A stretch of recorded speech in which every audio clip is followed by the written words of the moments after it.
रोम रोम भाइयों। এই মাছি সৈনিক প্রতিটা মাছিকে একটা করে পাক দিতেছে। जय हिंद दोस्तों।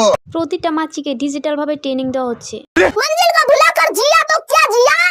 আর এই মাছি তো 10-12টা জুতা পরে আঠার উপর দিয়ে হাঁটা শিখতেছে।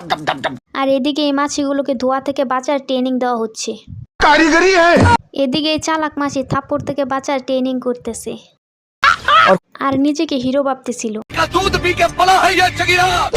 একটা বাড়ি খেয়ে অমনি সোজা হয়ে গেল। এখানে 4-5 জন মশাকে গ্যাসের বোতলে বন্দি করে ট্রেনিং দেওয়া হচ্ছে। আর এদিকে এই মশাগুলো মানুষের শরীরে হুল ফুটানোর ট্রেনিং নিতেছে। কিন্তু এই মাছি কিছুতেই তার হুল ফুটাতে পারছিল।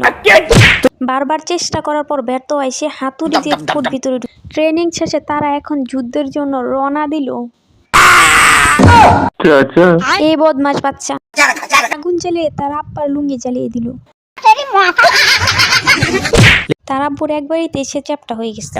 এ হলো গরিবের দেশ, যেখানে লালবাতি জ্বলতে ডাইনোসর নিজেই থেমে যায় আর লালবাতি নিবার পর আবার চলতে থাকে। এখানে এই লোক তার স্ত্রীকে অন্য কোথাও যেতে দেখে তার বউকে মারার জন্য হাতুড়ি হাতে নেয়, কিন্তু তার বউ উল্টো তাকে মেরে চ্যাপ্টা করে দেয়। देखिए आपने আর এদিকে এই সিংহ ভাইয়ের আজ জন্মদিন পালন করতেছে। আর এ ভাই মোমবাতি গুনতে লাগলো, তার মোমবাতিগুলো কম মনে হলো।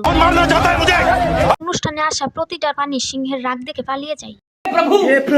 সিংহ যখনই তার উপহার বক্সগুলো খুলে তার ছবি থেকে সে নিজেই অবাক হয়ে যায়। সিংহ সকাল সকাল যোগ ব্যায়াম করার জন্য বের হয়ে যায়। करते हैं योग। তো উপরে বসে থাকা শকুন কলা খেয়ে তার পায়ের নিচে খোসা ফেলে দেয়। আর বেচারা সিংহ সোজা খাদে গিয়ে পড়ে। मर्द होता है उसे दर्द नहीं होता। আর সিংহ তখন শকুনকে মারার জন্য লাঠি নিয়ে আসে। আর শকুনকে মারার জন্য সে নিজেই গাছে উঠে পড়ে। এই হাঁস ছিদ্র বলে কাঠবিড়ালির সব বাদাম চুরি করে নিয়ে আসে আর সেখান থেকে পালিয়ে যায়। বিড়ালি এসব দেখে ভেঙে পড়ে আর পড়ে থাকা বাদামগুলো কুড়িয়ে কুড়িয়ে নিয়ে চলে যায়। देखो मेरी हालत कमजोर हो गई। তখনই কাঠবিড়ালিতে কি যেন দেখে মাটিতে গড়িয়ে গড়িয়ে পড়তে লাগে। আর আরেকজন কাঠবিড়ালিকে ইশারায় কিছু বলতে চাচ্ছে। দ্বিতীয় কাঠবিড়ালি যখন সেখানে যায় সে একটি বড় বাদাম দেখতে পায়। দুজন কাঠবিড়ালি বাদাম নেওয়ার জন্য প্রয়াস করতে থাকে। একজন একটা পাথর দিয়ে বাদাম ভাঙার চেষ্টা করে, কিন্তু সেই পাথর আবার আরেকজনের গায়ে লাগে।